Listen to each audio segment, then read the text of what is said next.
பிரபஞ்சம் விரிந்து கொண்டே போகுதுல, விரிஞ்சு கொண்டிருக்கிற பிரபஞ்சத்தை பத்தி கணக்கில் எடுக்கிறாங்க. இந்த விரிஞ்சு கொண்டிருக்க பிரபஞ்சத்தில் எல்லா கோள்கள் கேலக்ஸி எல்லாம் இருக்குது.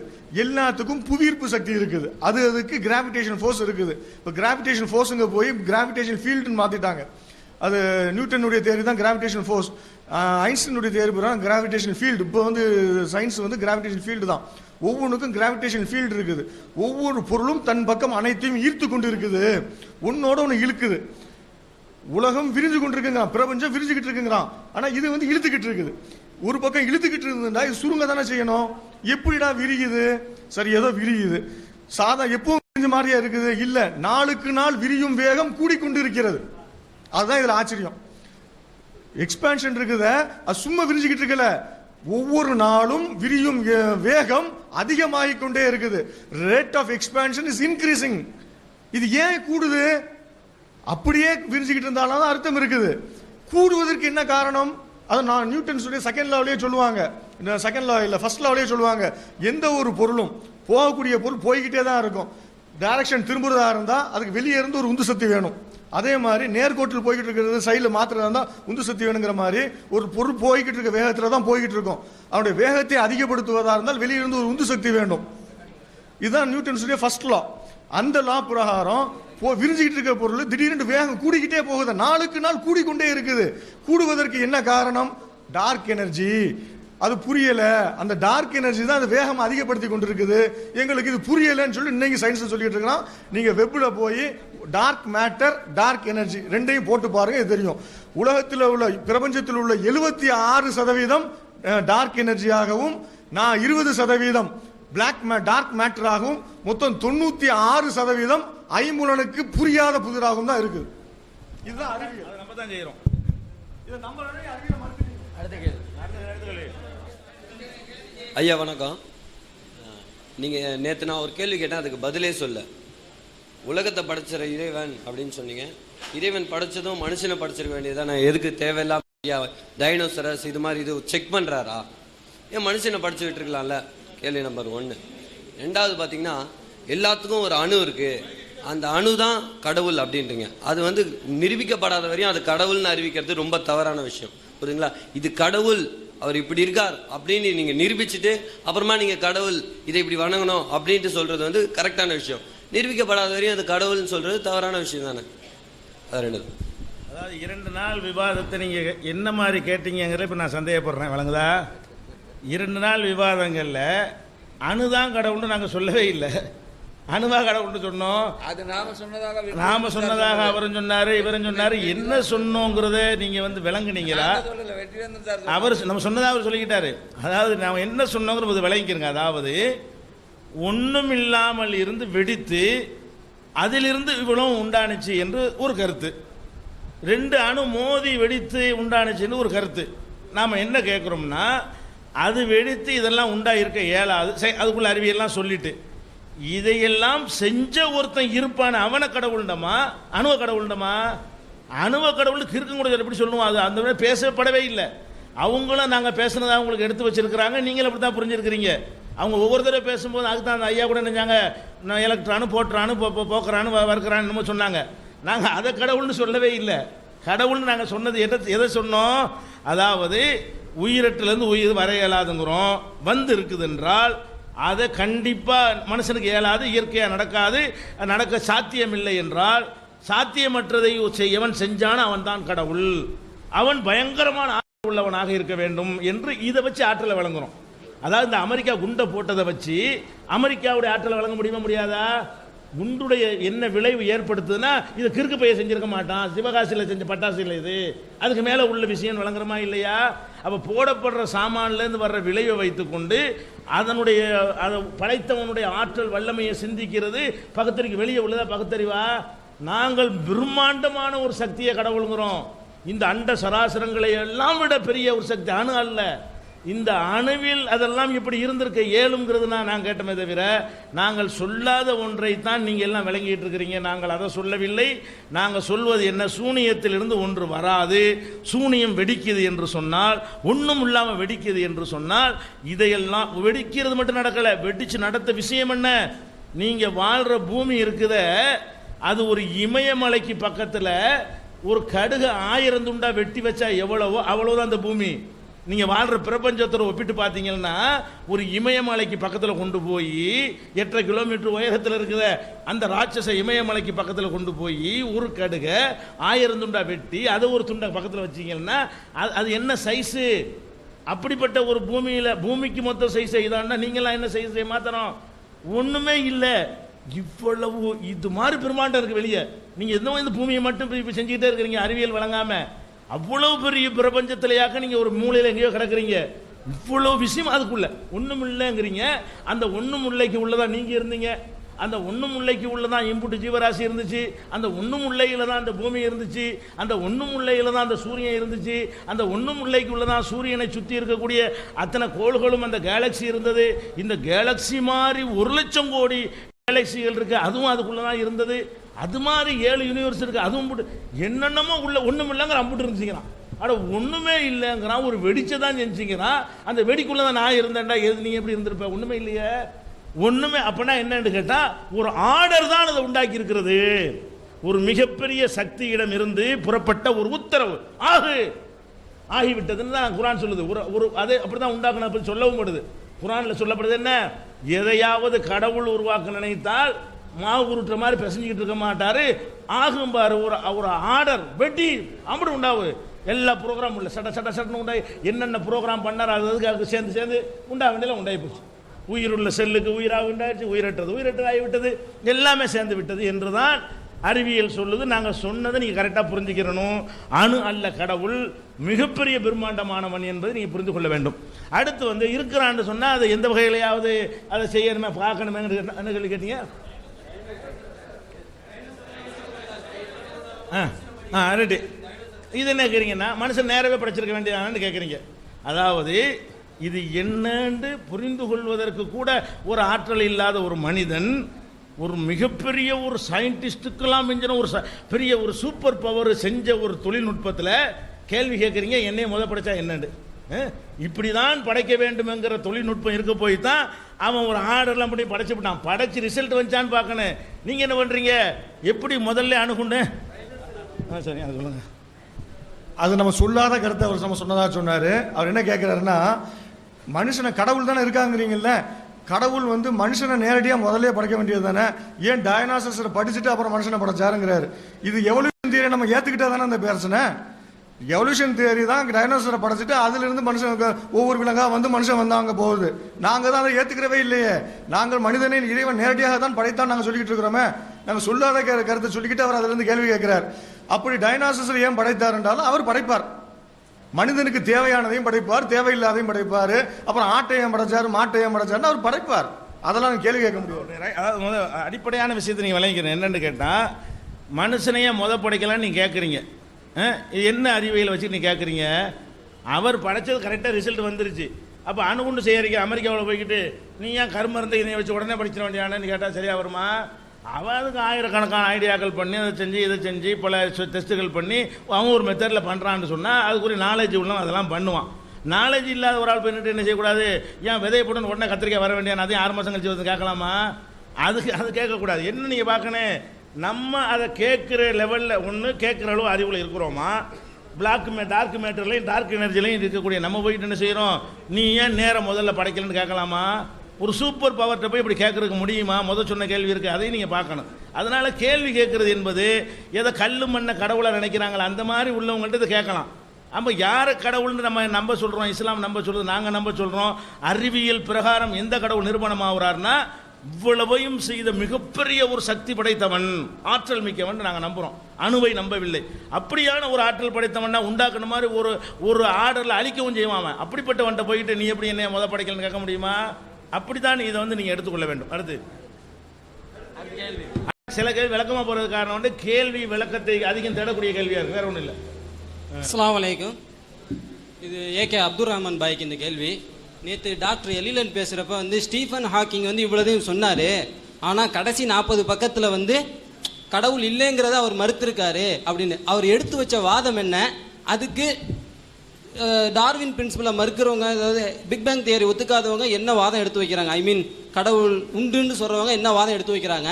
அப்புறம் டாக்டர் சார் பேசுகிறப்ப இன்னொரு விஷயத்தை வந்து பதிவு பண்ணி சொல்கிறாரு. அதாவது டார்வினுடைய பரிணாமவியல் கோட்பாடு வந்து நிரூபிக்கப்பட்டதுன்னு.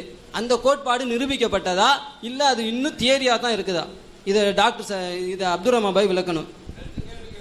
சரி, ரெண்டு கேள்வி கேட்டிருக்காரு. முதல் கேள்வி அப்படி என்னன்னு கேட்டிங்கனாக்கா, நேற்று டாக்டர் சார் முடிக்கும்போது அவர் சொன்ன சில விஷயங்களை நான் வந்து மறுத்து பேசுனதுக்கு, நீங்கள் வந்து உங்களுக்கு சாதகமானதை மட்டும் புஸ்தகத்திலிருந்து படிக்கிறீங்க, ஆனால் நீங்கள் வந்து நீங்கள் படித்த புஸ்தகத்தினுடைய லாஸ்ட்டு 40 பேஜ் நீங்கள் படித்து பார்க்கணும் அப்படின்னு சொல்லி போட்டு சொன்னார். கரெக்டாக ஞாபகம் வச்சு கேட்குறாரு. அந்த 40 பேஜ் என்ன இருக்குது அப்படின்னு செய்தி மக்களை விளம்பரம் சொல்லுங்க. அதாவது விஞ்ஞானிகளை இது வந்து மனிதனை உருவாக்குவதற்குத்தான் கடவுள் இந்த வேலை செஞ்சார் என்று சொல்லி அந்த விஞ்ஞானியும் எழுதியிருக்கான்னு சொன்னார்ல. அப்படி எழுதல ஒரு வார்த்தையை மட்டும் நீங்கள் சொல்கிறீங்க, பின்னாடி ஒரு 40 மறைச்சிட்டீங்க, அதுக்கு வேறு விஷயங்கள் சொல்லியிருக்காருன்னு அவர் சொன்னார். அது நீங்கள் நேற்று கேட்கவும் ஆன்சர் பண்ணல, இப்போ கேட்குறாரு. அப்போ அந்த 40 பேஜில் என்ன இருக்குது அப்படின்றது தான் இப்போ வந்து படித்து பார்க்கணும் அப்படின்னு சொன்னார். இந்த வாதம் எப்போ வந்துச்சு அப்படின்னு கேட்டால், இந்த யூனிவர்ஸ், இந்த பேரண்டம் படைக்கப்பட்டது விஞ்ஞானம் இப்போ சொல்கிறது வந்து பிக் பேங் தியரி.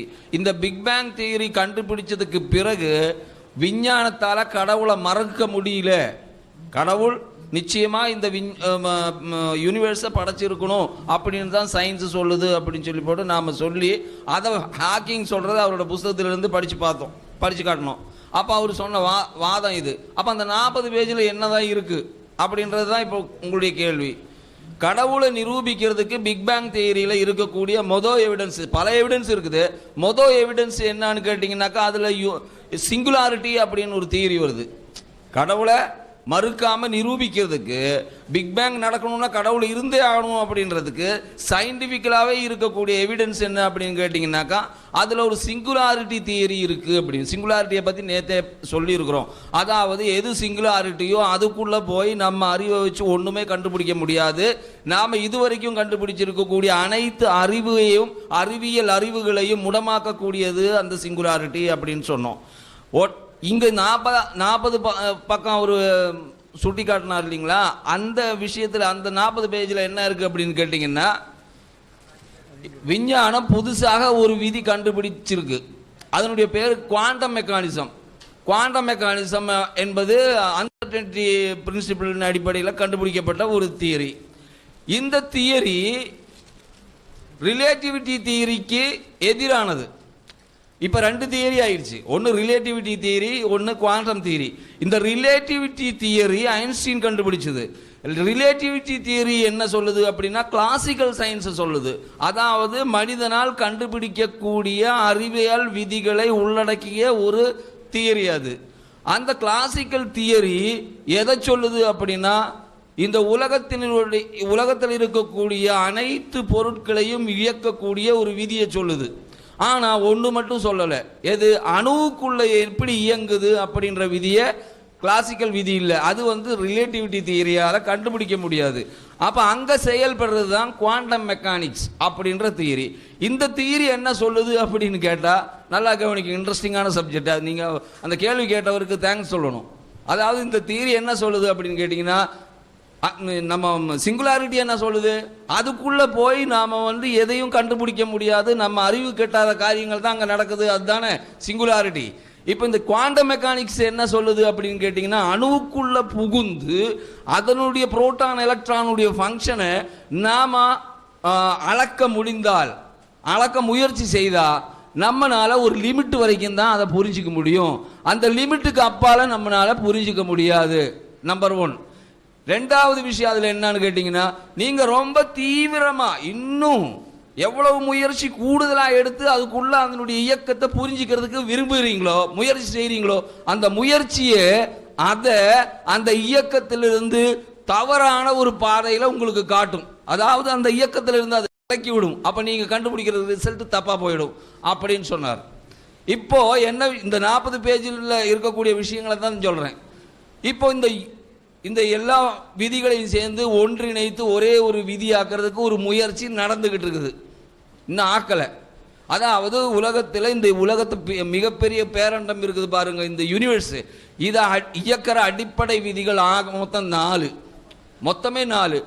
முதலாவது விதி யூனிவர்சல் கிராவிடேஷன், ரெண்டாவது விதி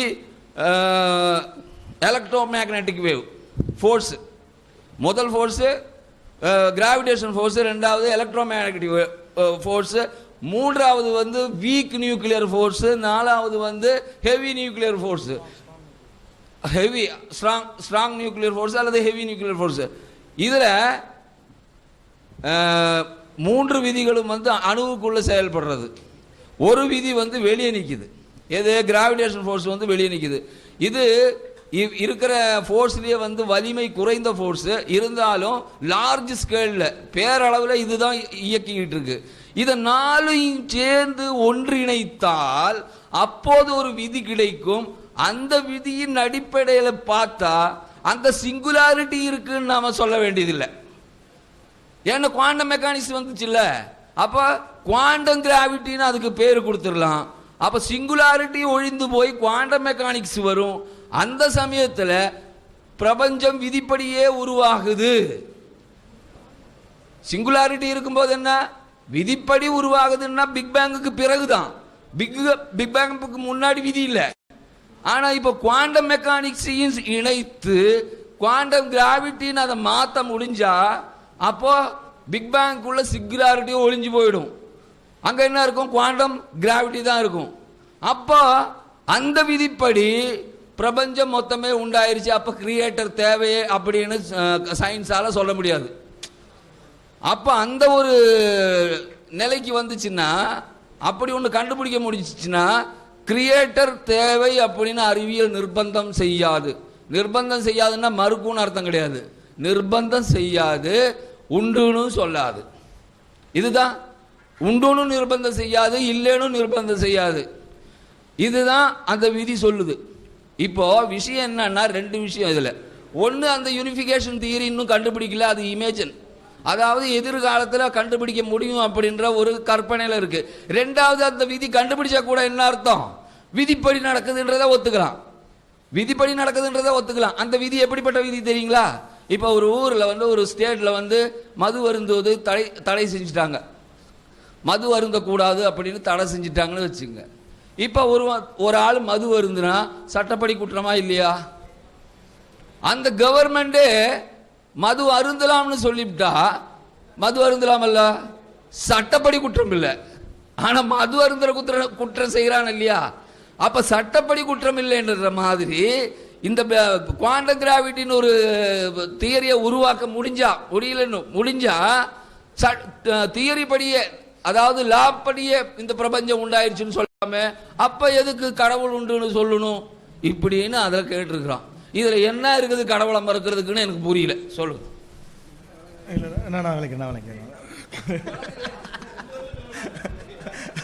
அவங்க ஐன்ஸ்டைன் மாதிரி விளக்கிட்டாங்க, நான் அடிமட்ட நிலையில் வந்து விளக்குறேன். அதாவது 40 பக்கங்கள் அவர் ஒரு பக்கத்தில் சொல்லியிருக்கிறார் இறைவன் இருக்கிறாருங்கிறதுக்கு. இறைவன் இருக்கிறதாக ஸ்டீஃபன் ஹாக்கின்ஸ் எழுதியிருந்தார். அதை அவங்க மேற்கோள் காட்டியிருந்தாங்க. அதுக்கு அந்த டாக்டர் சொன்னார், டாக்டர் ஐயா சொன்னார், நீங்கள் அந்த பகுதியை மட்டும் படிச்சுட்டீங்க, இன்னும் 40 பக்கத்தில் கடைசி 40 பக்கங்கள் சொன்னார் அவர். கடைசியில் ஒரு 40 பக்கங்களில் அதுக்கு இறைவன் இல்லை என்பதை மறுத்து ஆதாரங்களை அள்ளி வீசியிருக்கிறார், அதை நீங்கள் மறைச்சிட்டீங்க அப்படின்னு சொன்னார். நம்ம மறைச்சிட்டோம்ல, அவர் எடுத்து போடலாம்ல. அறிவியலை பற்றி தானே நேற்று பேசணும், இறைவன் இல்லைங்கிறத நிரூபிக்கிறதுக்காக தானே அவர் பேசிக்கிட்டு இருந்தோம். 40 பக்கத்தில் அடுக்கடுக்கா ஸ்டீஃபன் ஹாக்கின்ஸ் ஆதாரம் தள்ளி போடுறாரு. நம்மளும் ஸ்டீஃபன் ஹாக்கின்ஸை ஏற்றுக்கிட்டு அவருடைய ஆதாரங்களை ஏற்றுக்கொண்டு தானே பேசிக்கிட்டு இருக்கிறோம். அவர் ஒரு ஆதாரத்தை தூக்கி போட்டிருக்கலாம்ல, ஏன் போடலை? இந்த கேள்வி நம்மகிட்ட வந்திருக்கக்கூடிய கேள்வி இல்லை, அவர்கிட்ட போயிருக்க வேண்டிய கேள்வி. ஏன் அவர் போடலண்டா அவர் அப்படி எழுதவே இல்லை. என்ன எழுதியிருக்காரு 40 பக்கங்கள்னு பாருங்க. 40 பக்கங்கள்ல நீங்க உள்ள போக வேண்டாம், இண்டெக்ஸ்ல எடுத்துக்கிறோம். அது வந்து 187வது பக்கத்தோட செய்தி முடியுது. அதுக்கு பிறகு அப்பெண்டிக்ஸ் போடுறாரு. அது கலீலியோண்டா யாரு, ஐன்ஸ்டைன்டா யாரு, இசாக் நியூட்டன்டா யாரு அப்படிங்கிறத பின்னால உள்ளது. அவர் புத்தகம் வந்து 184வது பக்கத்துல இருந்து ஆரம்பிக்குது கடைசி பக்கம். அதுக்கு 184வது பக்கம் வந்து 5 பக்கம் தான் எழுதுறாரு. 184வது பக்கத்துல இருந்து 5 பக்கம் எழுதுறாரு. அதுல அந்த புத்தகத்துடைய முடிவை எழுதுறாரு. முடிவில் என்ன எழுதுறாருன்னா ஒரு ஒன்றும் புரியாத புதிருங்கிற மாதிரி தான் வந்து முடிக்கிறார். அதுக்கு முந்தின பக்கத்தில் யூனிஃபிகேஷன் ஆஃப் பிசிக்ஸ்னு சொல்லிட்டு எழுதுறாரு. யூனிஃபிகேஷன் ஆஃப் பிசிக்ஸ்னு சொல்லிட்டு அது என்னங்கிற அப்புறம் சொல்றேன். அப்புறம் ஆரோ ஆஃப் டைம் அப்படின்னு எழுதுறாரு. காலத்தை பற்றிய உள்ள காலம் எப்படி நின்று கொண்டு போகுதுங்கிறத பற்றி உள்ள விதிகள். அப்புறம் origin and fate of universe, இந்த யூனிவர்ஸ் எப்படி உருவாச்சு எப்படி அழியுங்கிறத பற்றி அவர் ஒரு கருத்து வச்சு. இதுதான் 40 பக்கங்கள். இந்த 40 பக்கங்கள்ல உலகம் எப்படி தோன்றுச்சுங்கிறது பிக் பேங் தியரியை சொல்றாரு. எப்படி அழியுங்கிறதுக்கு அவர் ஒரு தியரியை சொல்றாரு. அதுக்கு மாற்றமாக நிறைய பேர் வேற தியரியை சொல்றாங்க. பலரும் என்ன சொல்றாங்கன்னா, இந்த பிரபஞ்சம் விரிந்து கொண்டே போயிட்டு இருக்குதுல்ல, இதுக்கு காரணம் பிளாக் எனர்ஜின்னு சொல்லிட்டோம்ல. பிளாக் எனர்ஜி தான் அந்த வேகத்தை அதிகப்படுத்திக்கிட்டே போகுதுன்னு சொன்னோம்ல. எல்லாரும் என்ன சொல்றாங்கன்னா, இந்த பிளாக் எனர்ஜி வந்து வேகத்தை அதிகப்படுத்தி கொண்டே போவதனால அப்படியே விரிஞ்சுக்கிட்டே போய் எல்லாம் செதறி போய் இந்த பிரபஞ்சமே வெடிச்ச மாதிரி போய் அழிஞ்சு போயிருங்கிறார் எல்லாரும் சொல்றாங்க. இவர் என்ன செய்யறாருன்னா, ஸ்டீஃபன் ஹாக்கின்ஸ் வந்து இன்னொரு தியரி சொல்றாரு. அவர் என்ன தியரி சொல்றாங்கன்னா, இந்த கிரன்ச் தியரின்னு சொல்லுவாங்க. இதுக்கு பேரு கிரன்ச் தியரின்னா, இப்போ வந்து பிளாக் எனர்ஜி தான் மிகைத்து இருக்கிறதுனால அது விரிச்சுக்கிட்டே போகுது. எதை மிகைத்து இருக்குது? கிராவிடேஷன் ஃபோர்ஸ், இந்த புவியீர்ப்பு சக்தி தானே இழுத்துக்கிட்டு இருக்கிறதே மிஞ்சி இது விரிச்சுக்கிட்டு போகுது இல்ல. ஒரு காலகட்டம் வரும், அப்ப இந்த பிளாக் எனர்ஜியுடைய பவர் குறைஞ்சு போய் ஈர்ப்பு சக்தியுடைய பவர் அதிகமாகி விரிச்சுக்கிட்டு இருக்கிற யூனிவர்ஸை திரும்ப பிடிச்சி இழுத்து பழைய மாதிரி உன்னோட வந்து ஒன்னு ஒட்டி, இந்த சிங்குலாரிட்டியில ஒண்ணும் இல்லாம வந்துச்சு, அந்த மாதிரி வந்து உன்னோட வந்து இணைந்து வந்து மோதி விடும், உலகம் பிரபஞ்சம் அழிஞ்சு விடும் அப்படிங்கிறார். இதுதான் அவர் சொல்றாரே தவிர கடவுள் இல்லை என்று எங்கேயுமே அவர் சொல்லவில்லை. ஆனா அவருக்கு வந்து இந்த கடவுள் இல்லைங்கிற கொள்கையில உள்ளவர். இடையெல்லாம் அதையும் சொல்றாரு. இதுல இருந்து கடவுள் இருக்கிறாருன்னு சொல்ல முடியாது, இல்லைன்னு சொல்ல முடியாதுன்னு சொல்லிட்டு இருக்காரு. சார், இது ஒரு புறம் இருக்கு. அவர் கடவுள் இல்ல சொல்ல இல்ல, கடவுள் இருக்கிறார் என்று இவர் ஒரு மனிதர். கடவுள் இருக்கிறார் ஒரு இடத்துல சொல்லிருக்கிறார். அதை நேரத்தில் நம்ம படிச்சு காட்டிட்டோம். கடவுள் இல்லைன்னு இன்னொரு இடத்துல சொல்றாருன்னு வச்சுக்கிறேங்க. அவர் மனிதர். சில நேரம் சரியாகவும் சொல்லுவார், சில நேரம் தப்பாகவும் சொல்லுவார். இப்ப சொன்னாங்க, பெரியாரை பத்தி சொன்னாங்க, இஸ்லாம் தான் சிறந்த மார்க்கம், எல்லாம் அல்லாஹ் அக்பர், அது பகுத்தறிவோட பேசின செய்தி. அப்புறம் இன்னொரு உதாரணத்தை சொல்லி வீட்டை விட்டு ஓடி போற மாதிரின்னு சொல்லிட்டு சொன்னார். கொலை செய்யற மகன்லாம் சொன்னால, கழுத்துல கத்தி வயிற்றுல கத்தி இது வீட்டை தீய வச்சு கொளுத்துறதுன்னு. அது பகுத்தறிவு இல்லாத தூக்கி வீசிடுவோம். எது சரியோ எடுத்துக்கிடுவோம், எது சரியில்லையோ தூக்கி வீசுவோம். ஒரு தட்டுல நல்ல சாப்பாடும் இருக்கும், சாணியும் இருக்கும், சாணியை தள்ளி விட்டு நல்லதை எடுத்துக்கிடுவோம். இதுதான் மனுஷனுடைய நம்ம செய்ய வேண்டிய அறிவு. பகுத்தறிவாதிகள் செய்யறது இதுதான். ஆனா ஸ்டீஃபன் ஹாக்கின் சொன்னாலும் அவரே இறைவன் இருக்கிறான்னு சொல்றாருல்ல, இது புத்திசாலித்தனமானது. இது மறுக்க முடியாத இடத்துல அவர் இறைவன் இருக்கிறான்னு சொல்றாரு. சில இடங்கள்ல அவர் இல்லைன்னு சொன்னா இது பகுத்தறிவு அவருடைய அறிவுக்கு அப்படி புரிஞ்சிருக்காருன்னு சொல்லிட்டு விட்டு போக வேண்டியதுதான். பெரியார் எப்படி சொன்னாங்கல்ல, பகுத்தறிவுக்கு புறம்பா பேசணும், அந்த மாதிரி படிச்சுட்டு போயிருங்க. அடுத்ததாக உங்களுடைய கேள்வி என்ன அப்படின்னு கேட்டீங்கன்னா, எவல்யூஷன் தியரி நிரூபிக்கப்பட்ட தியரி இல்லை, அவர் கேட்ட கேள்வி எவல்யூஷன் தியரி நிரூபிக்கப்பட்ட தியரின்னு நேற்று டாக்டர் சொல்லியிருந்தாரு. உங்களுடைய அதை பற்றி உங்களுடைய கருத்து என்ன அப்படின்னு கேட்டாரு.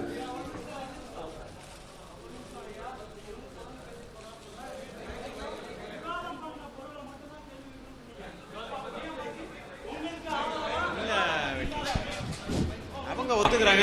ஒரு நிமிஷம் தொடர்களே, நேற்று வரைக்கும் அந்த இது முடிஞ்ச உடனே எதை விவாதம் பண்ணமோ அந்த விவாத பொருளை மட்டும்தான் கேள்வி கேட்கணும்னு சொன்னீங்க.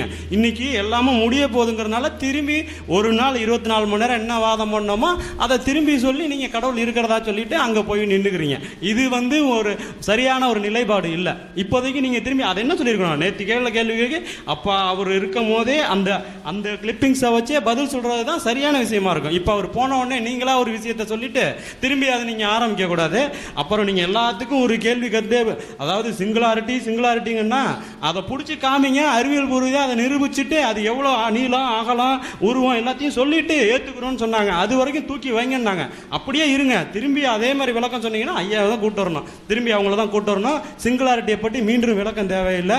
கடவுள் இருக்கிறாருன்னா அதுக்கு மேலே ஒன்று அவ்வளோ பெரிய விஷயம் இருக்குன்னா அதை நிரூபிச்சுட்டு அது இங்கே இவ்வளோ பெருசு இருக்கு, இதை விட சூப்பர் பவர் ஒன்று ஒளிஞ்சிக்கிட்டு இருக்கு, ஏன்னா அது கண்ணுக்கு தெரியல, நீங்களும் ஒன்று பிடிச்சி கொண்டு வந்து நிப்பாட்டல, அதனால நீங்கள் சொல்லக்கூடாது. அதை ஒழுங்கா கடைப்பிடிக்கணும். என்ன செய்யணும்னா, ஒரு கேள்வி உங்கள்கிட்ட ஒரு கேள்வி கேட்டாங்க, அது இன்னைக்கு உள்ள தலைப்புல உள்ளது இல்லை. நீங்க என்ன சொல்லியிருக்கணும் தெரியுமா, இது இந்த தலைப்புல உள்ளது இல்லைன்னு அப்ப நீங்க சொல்லியிருக்கணும். அதை உங்கள்கிட்ட அறிவியல் சம்பந்தம் கேட்டாங்களே, நேற்று உள்ள டாபிக் தானே அதுதான் நீங்க ஆன்சர் பண்ணீங்க. அப்ப நீங்க அதை அனுமதிச்சீங்க, முதல்ல சொல்லிருக்கணும், நேத்து நீங்க தான் சொன்னீங்க. அதே மாதிரி தான் நீங்களும் அனுமதிச்ச மௌனமா இருந்தா அனுமதி. அதே மாதிரி நாங்க நீங்க அனுமதிச்ச உடனே சரி ஃப்ரீயா விட்டுருக்கு லாஸ்ட் தானே அப்படின்னு எடுத்தோம். என்ன செய்யணும், விதிப்படி உள்ள ஆளு நீங்க சொல்லிக்கிறேன், நான் சொல்லி முடிச்சுக்கோங்க. அதன்படி நீங்க நடக்கல. ஒண்ணு. ரெண்டாவது, இதுவரைக்கும் நம்ம என்ன அணுகிட்டு இருக்கிறோம், ஒரு விதியை மீறினா எங்கள்கிட்ட நீங்கள் சொல்றீங்க, நான் உங்கள்கிட்ட சொல்லியிருக்கிறோம். நீங்க மைக்க பிடிச்சிட்டு வர்றதுல இருந்த எதுக்கு இந்த மாதிரி ஆட்டம் கண்றிய? 9:30 மணிக்கு முடிஞ்சிடும் ஐயா வாதம். அதனாலதான் எங்கள்கிட்ட சொல்லி இந்த விதி மீறி கேட்கறாங்க. அப்படித்தானே பேசுறது வரைக்கும் விதிமுறைகளை நீங்க மைக் எடுத்து ஆடியன்ஸ் பேசலாமா? அவங்க கேள்வி கேட்கிற தப்புன்னா யார்கிட்ட சொல்லணும்? நீங்க என்ன விதியில நீங்க பேசுனீங்க? நீங்க விதி ஒரு ஒழுங்கு சிஸ்டம்னா நீங்க ஒரு தப்பு செஞ்சா நாங்க என்ன செஞ்சிருக்கோம் உங்கள்கிட்ட கேட்கறோமா இல்லையா? இது சரியில்லை, அரை மணி நேரம் குடிக்கிறோமா அப்படி சொல்லணுமே தவிர ஆடியன்ஸ்கிட்ட பேசி நீங்கள் ஒழுங்கு மீறினீங்களா இல்லையா? நீங்கள் சபை கட்டுப்பாடு இவ்வளோ நேரம் இருந்ததை ஒரு செகண்டில் ஒரு டைப்பை மாற்றி விட்டீங்களா இல்லையா?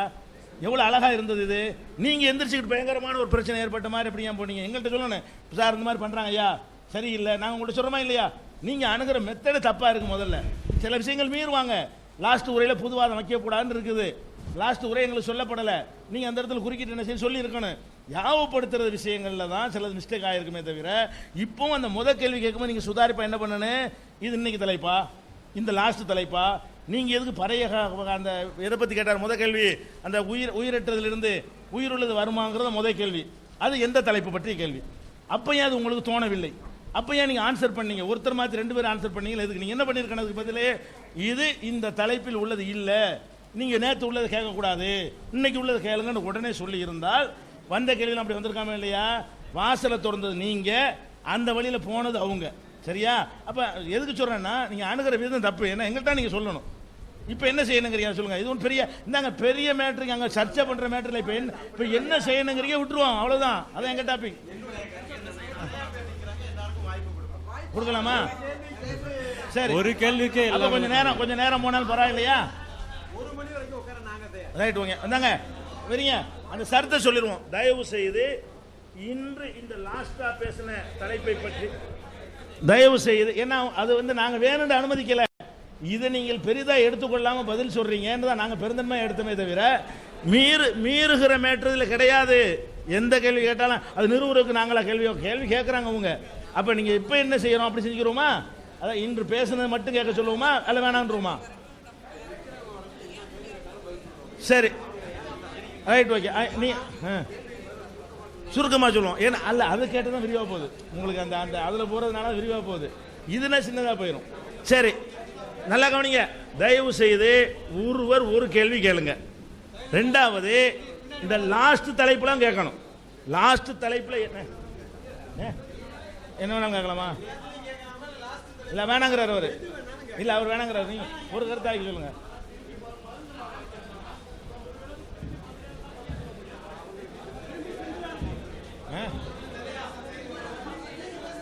சரி, அவன் இல்லை அவர் வெற்றி வந்து சொறப்படி வச்சுக்கிடுவோம். வேணாம் அப்படி வச்சுக்கிறோங்க. சரியா? இன்னைக்கு லாஸ்டா பேசுற 1 மணி நேரம் கொடுக்கலாமா வேணாங்கிறீங்களா? அதுவும் ஐயா ஒரு நிமிஷம் நான் தெளிவா சொல்லிடுறேன் ஐயா. தெளிவா சொல்றேன். கிடையாது எங்களை பொறுத்த வரைக்கும். இல்ல அத குழப்பத்திற்கு காரணம் எது ஏன் வந்தது அப்படின்னாக்க, அவங்க சின்னதா கேள்வி கேட்டா நீங்க உரைநடை மாதிரி அந்த பதில வந்து உங்களுக்கு சாதகமா அமைச்சுக்கிற மாதிரியே பதில அறிவிக்கிறீங்க. சோ அது தவறு இல்லை. நமக்கு குறிப்பிட்ட டைமிங் நமக்கு அமைச்சிருக்கோம் இல்லைங்களா? இப்போ போது 9:35 முடிவடையும். இதுக்கு உண்டான இன்னைக்கு உள்ள கேள்விகளை கேட்கட்டும், முடிச்சுக்கோம். ஏன்னா எங்களுக்கு நிறைய வேலை இருக்கு. மதியமே நான் சொன்னேன், நான் மதியமே கிளம்பிடணும் சார் அப்படின்னு நேற்று ஒப்புக்கொண்டதுனால அதனாலதான். உங்களுக்குள்ள 4 கருத்து இருக்குது. நீங்க ஒண்ணா கருத்து முடிவு பண்ணி சொல்லுங்க. ஒரு முடிவு பண்ணி சொல்லுங்க என்ன செய்யணும். சரி, அமைதியா இருங்க. அதாவது முறைப்படிமா ஒப்பந்தப்படி 9 போச்சு. இனிமே நீட்டுறது அவங்க உடன்பட்டா செய்வோம். நம்ம கேள்விகளை சந்திக்கிற எங்களுக்கு பிரச்சனை கிடையாது. அவங்க சொல்ல ஏற்றுக்கொள்வோம். என்ன சொல்லுவோம்? நான் இடையில எந்திரிச்சு விதிமுறை மன்னிக்கவும் தோழர்களே. மீண்டும் சகோதரத்துவமான தவறு ஏற்பட்டு விட்டது. இப்போதைக்கு திரும்பி நீங்கள் அதே அறிவியல் பூர்வமான விவாதத்துக்கு போனால் அதே அறிவியல் கிளிப்பிங்ஸோட அது சம்பந்தமான ஒரு 10 வருடம் படித்தவர் கூட வச்சுக்கிட்டு அப்போ நீங்கள் கேள்வியே கேட்கல. அப்போ அதுக்கு சரியான விளக்கம் முழுதாக 24 மணி நேரம் அதற்காக செலவிட்டு விட்டாகிவிட்டது. மீண்டும் அடுத்த தலைப்புக்கு ஒரு 5 மணி நேரமும், மீண்டும் ஒரு அடுத்த தலைப்புக்கு 5 மணி நேரமும், இவ்வளவு நேரம் விவாதம் மணி ஆகிவிட்டது. விவாத ஒப்பந்தத்துப்படி அந்த நடந்து முடிந்த விவாதத்தின் பேரில் தான் நீங்கள் வந்து கேள்வி கேட்கப்பட வேண்டும், 1 மணி நேரம் அனுமதிக்கப்பட வேண்டும் என்று சொல்லியிருக்கிறது. திரும்பி மீண்டும் எல்லா கேள்வியும் கேட்டாக்கா நீங்கள் எப்போ முடியும்னு அது உங்களுக்கே தெரியும். அது திரும்பி ஒரு வாதத்துக்கு முடிவாகவும் இருக்காது. திரும்பி கடவுளை கண்டுபிடிக்கிற வேலையில் தான் நீங்கள் வந்து மனசாட்சி படி சொன்னீங்கன்னா திரும்பி கடவுளை கண்டுபிடிக்கிற வேலையில் தான் போகும். அதனால் அது இப்போதைக்கு முடியாது. அறிவியல் பூர்வமாக தான் விளக்கத்தில் அதான் இப்போதைக்கு நீங்கள் காலையில் வேணால் காலையிலையும் மதியானமும் சேர்ந்து இருந்த விஷயத்துக்கு நீங்கள் விவாதத்தை வந்து நம்ம முடிச்சுக்கலாம். அது ஒரு அரை மணி நேரம் எடுத்துருக்கலாம். அரை மணி நேரம். அதாவது இருங்க, ஹலோ, நான் சொல்ற கேளுங்க. கடைசியாக ஒப்பந்தப்படி என்ன நீங்க கேள்வி கேட்கணும்னா, முறைப்படியே எந்த தலைப்பு கடைசியாக பேசப்படுதோ அந்த தலைப்பில் தான் நீங்கள் கேள்வி கேட்டிருக்கணும். முறைப்படி நீங்கள் எல்லா கேள்வியும் கேட்டீங்க. அது காரணம் என்னென்னா, நாங்களும் சொல்லிட்டு இருக்கிறனால நீங்களும் கேட்டீங்க. நாங்களும் அதை உணர்த்தலை, அவங்களும் உணர்த்தலை. நீங்கள் எங்கள் தலைப்புக்கு மாதிரி கேட்டிருக்க, நாங்களாக கேட்டிருக்கணும், அது அவங்களாவது கேட்டிருக்கணும். ரெண்டு பேரும் ஃப்ரீயாக எடுத்துக்கிட்டோம். இப்போ என்ன சொல்கிறாங்கன்னா, அந்த விதிப்படியை நம்ம போயிடுவோங்கிறாங்க. அதை பற்றி பிரச்சனை கிடையாது. விதிப்படி கூட டைம் முடிஞ்சிருச்சு. எக்ஸ்ட்ரா நம்மளாக தான் அந்த டயத்தை எக்ஸ்டென்ஷன் பண்ணுறோம், அரை மணி நேரம். இந்த அரை மணி நேரத்தில் என்ன கேள்வி கேட்கணும்னா, இந்த மூன்றாவதாக ஆற்றிய உரை இருக்குல்ல, ஒரு தான் இல்லையேங்க, 3 தலைப்பு தானே. அதாவது மூணாவதாக இப்போ இறுதியாக இப்போ பேசின இந்த தலைப்பு இருக்குல்ல, இந்த தலைப்பில் நாங்கள் சிலதை எடுத்து வச்சுருப்போம், அவங்க சில எடுத்து வச்சுருப்பாங்க. அதில் உங்களுக்கு ஏதாவது டவுட்டு இருந்தால் அதை கேட்கணும். அந்த 1-2 கேட்குறவங்க இருந்தால் உட்காந்துருங்க பேசாமல். 10-5க்கு கேள்வி எவ்வளவு இருந்தாலும் சரி, 10-5க்கு முடியும். கேள்வி எவ்வளவு மிச்சம் இருந்தாலும் 10-5 தான் டைம். கேளுங்க. ஓகேங்க, இது உங்க கருத்து ஓகே? கேளுங்க டக்குனே. கேளுங்க மாட்டேன்.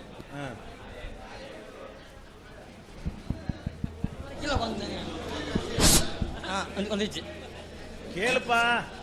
அஸ்ஸலாமு அலைக்கும். அதாவது இப்போ உள்ள தலைப்பு வந்து இவங்க கொண்டிருக்க கொள்கை பகுத்தறிவா மூட நம்பிக்கையாங்கிறது. நேற்று சொன்னதில் அவங்க என்ன சொன்னாங்கன்னா, இல்லை பகுத்தறிவா மூட நம்பிக்கையாங்கிறது. அவங்க இன்னைக்கு உள்ள மட்டும் சொல்லுங்க. 3வது தலைப்பு தான் நீங்க பேசணுன்றேன். அதான் 3வது தலைப்புல கேள்வி இல்லை. உட்காருங்க. கேளு.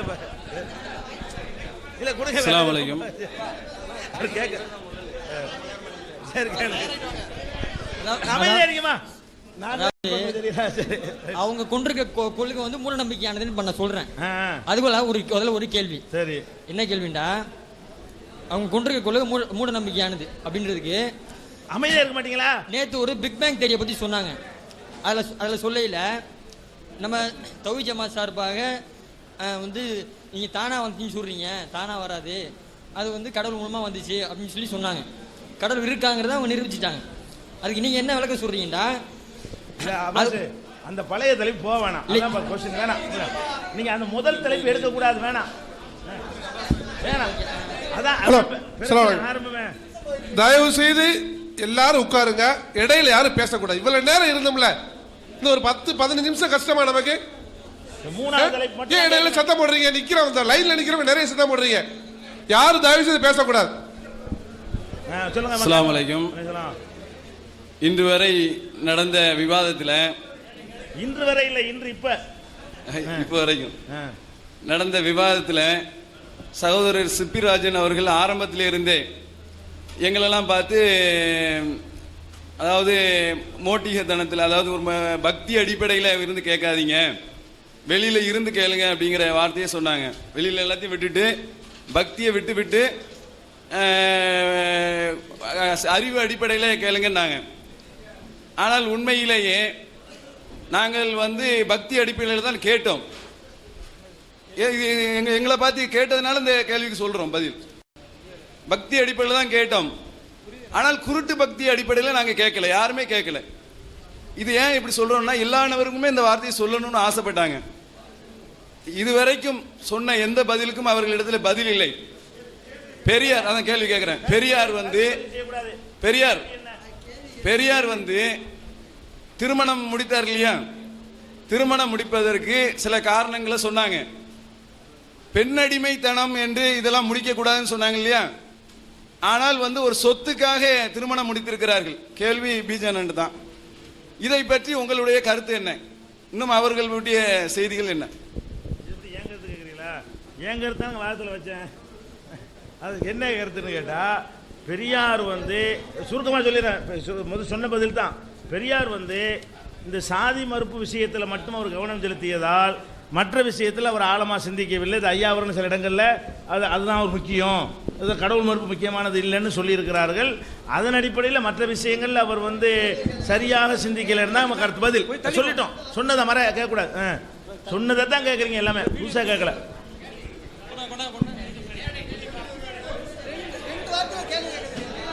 என்ன உருப்படாம கேள்வியா இருக்கு, கேளுங்க. அஸ்ஸலாமு அலைக்கும் வரஹ்மத்துல்லாஹ். கேள்வி கடவுள் மறுப்பு இயக்க சகோதரர்களுக்கு கடைசி தலைப்பிலே கேள்வி கேட்குறோம். அதாவது சிற்பி ராஜன் அவர்கள் கேள்வி பேசும் பொழுது சொன்னாங்க, நாங்கள் கை விலங்க போட்டிருந்தா கலட்டி விட்டுருவோம், கால் விலங்க கலட்டி விட்டுருவோம், மண்டையில் போட்டிருக்கக்கூடிய விலங்கை எங்களால் கலட்டி விட முடியாது என்று சொல்லி ஒரு பேச்சில் பேசினார். அதாவது எங்களுக்கெல்லாம் மண்டையில் விலங்கு பூட்டப்பட்ட மாதிரி, அதாவது மத நம்பிக்கை உடையவர்களுக்கு உள்ளது போல சொன்னார்.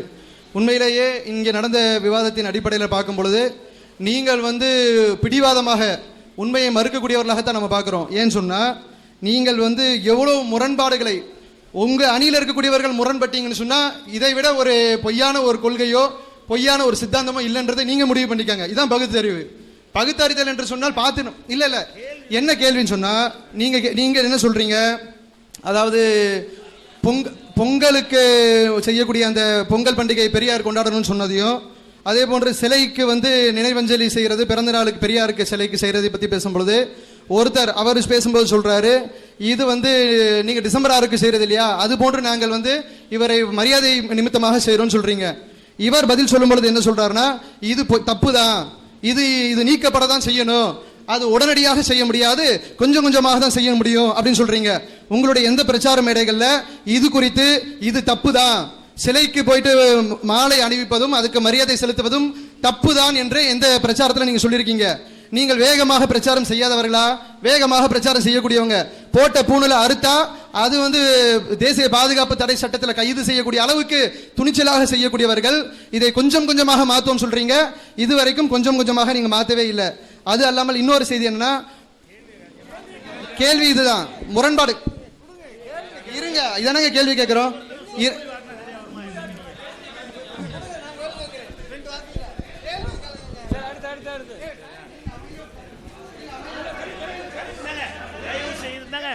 உங்களுடைய கருத்தை பதிவு செய்யக்கூடாது தயவு செய்து. என்ன ஒப்பந்தத்தில் இருக்கோ கேள்வியாக உங்கள்கிட்ட இந்த கேள்வி கேட்கிறேன்னு சொல்லுங்க. கேள்வியா கேளுங்க, கருத்தா கேட்காதீங்க.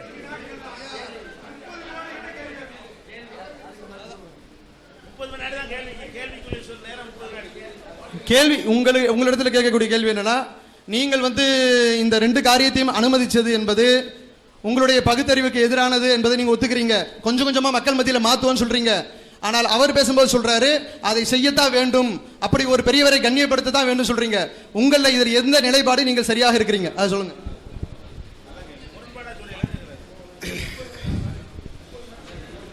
இந்த மக்கள் என்ன சொன்னாலும் திருந்த மாட்டார்கள்.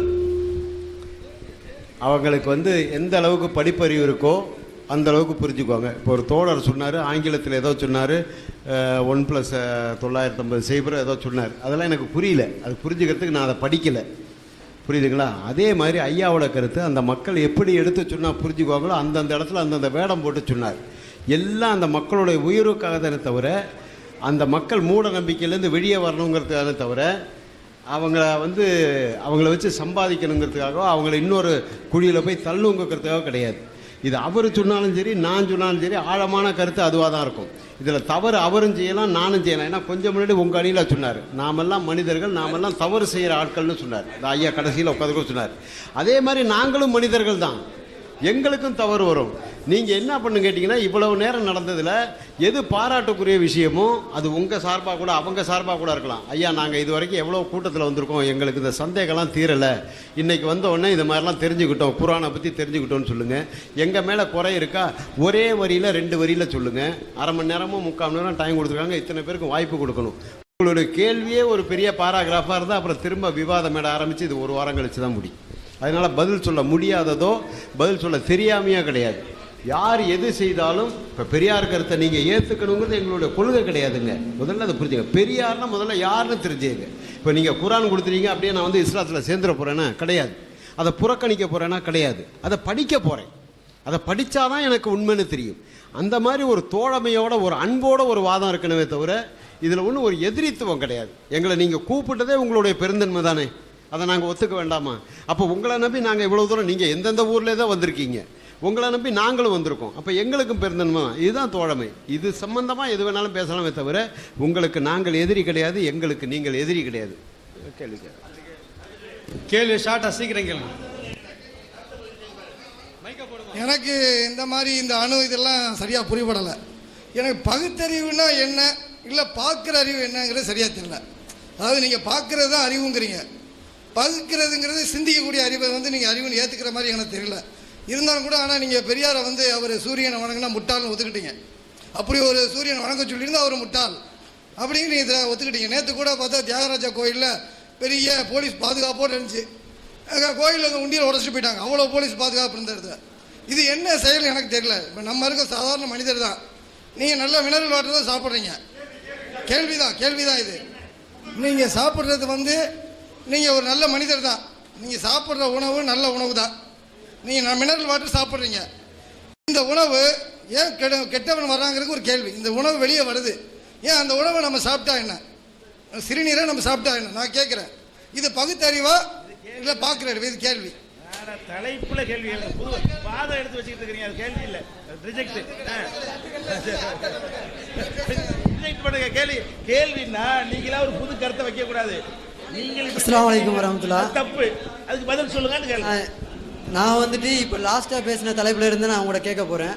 அதாவது சகோதரர் ராஜன் வந்துட்டு சொன்னாங்க 36 வருஷத்துக்கு முன்னாடி வந்துட்டு பெரியார் சொன்னார் கேள்விதான், செல்ஃபோன் வந்துட்டு 36 வருஷத்துக்கு முன்னாடி அவர் சொன்னார் செல்ஃபோன் வரும்னு சொன்னார், அது இப்போ வந்துருச்சு அப்படின்னு சொன்னாப்புல. அதே மாதிரி இந்த திருக்குர்ஆன் 1400 வருடங்களுக்கு முன்னால், இந்த திருக்குர்ஆன் 1400 வருடங்களுக்கு முன்னால் இந்த தேனீ சம்பந்தமாக, இந்த தேனீக்கள் சம்பந்தமாக இப்போ நம்ம அது மட்டும் இல்லாமல் என்னென்னலாம் சொன்னாங்களோ, அதாவது என்னென்ன ஆதாரங்கள்லாம் இது இறைவேதம் தான் என்று சான்று சொன்னாங்களோ அப்படிங்கிற அந்த இது வந்துட்டு இறைவேதம் தான் நீங்கள் என்று ஒத்துக்கிறீங்களா? பெரியார் சொன்னதை வந்துட்டு நீங்கள் நம்புறீங்க, செல்ஃபோன் வந்துருச்சு அப்படின்னு சொல்லிட்டு, இது அறிவியல் பூர்வமாக நிரூபிக்கப்பட்டிருக்கு இது இறைவேதம் தான் என்று, இதை நீங்கள் ஒத்துக்கொள்கிறீர்களா? என்ன வந்து திருக்குர்ஆன் வந்து 1400 வருஷத்துக்கு முன்னாடியே தேனி வயிற்றுல 2 இல்லை இப்போ ஐயா சொன்னாங்க, இன்னைக்கு உலக தலைப்புனாங்க, இப்போ அவர் திரும்ப சொன்னார், அதை பற்றி பரவாயில்ல. அது வந்து குர்ஆன்ல 1400 வருஷத்துக்கு முன்னாடியே தேனி வந்து 2 துவாரங்கள் வழியாக தான் தேனை எடுத்துகிட்டு போய் அப்படியே கூண்டில் வைக்கிறதுல உணவாக இருந்தது. அது வெளியே வரும்போது 2 துவாரங்கள் வழியாக வருது. அதுவும் நம்ம பிஜே ஐயா சொன்னாங்க, அந்த துவாரங்கள் நம்ம கண்ணுக்கு தெரியாது அப்படின்னாங்க. இது 1400 வருஷத்துக்கு முன்னாடியே குர்ஆனில் சொல்லியிருக்குன்னு ஐயா சொன்னாங்க.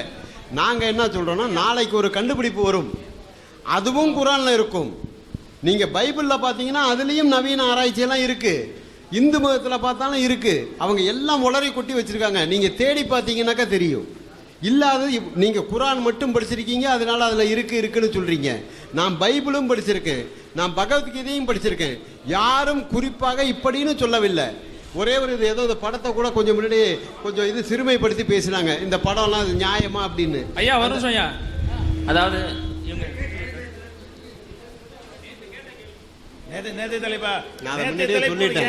இது நேற்றைய கேள்வி இருந்தாலும் ஒரு படத்தை ஏதோ கொஞ்சம் முன்னாடி காமிச்சு இதெல்லாம் நியாயமானு கேட்டாங்க.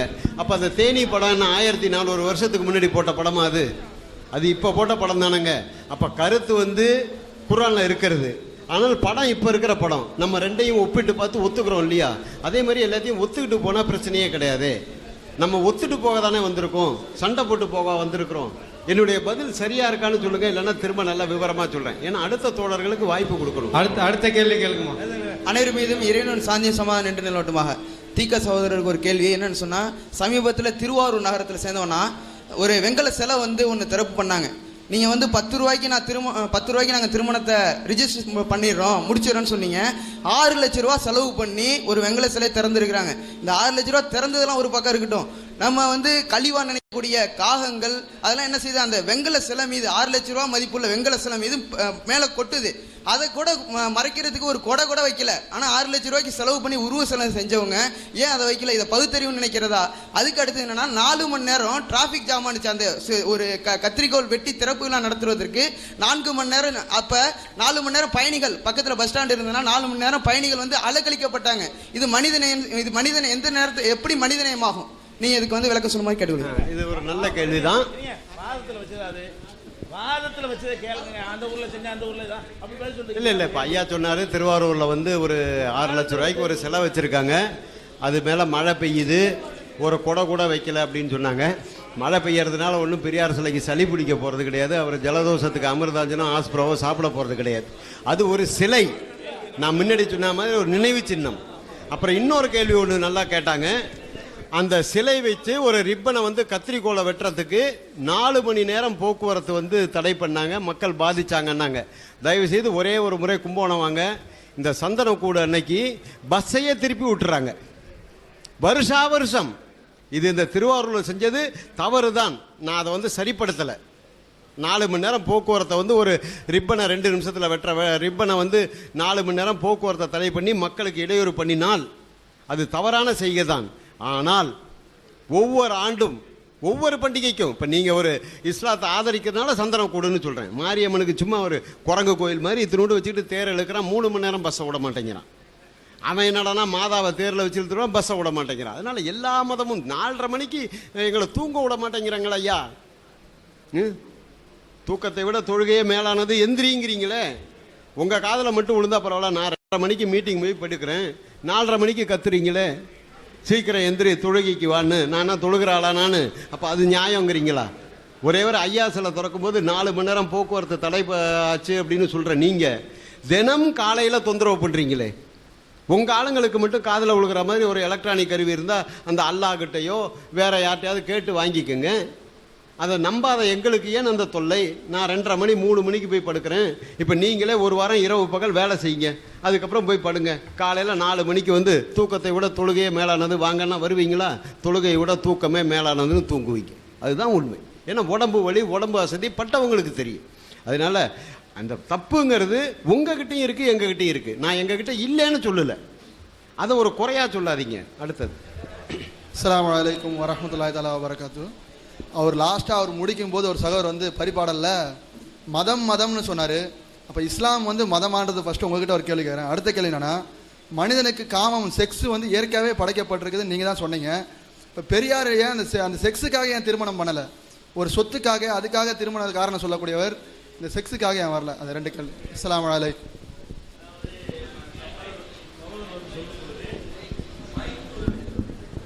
அதாவது எல்லாரும் மதத்தை விட்டு மனிதனாக இருப்போம் அப்படிங்கிற ஒரு தத்துவத்தை சொன்னார்.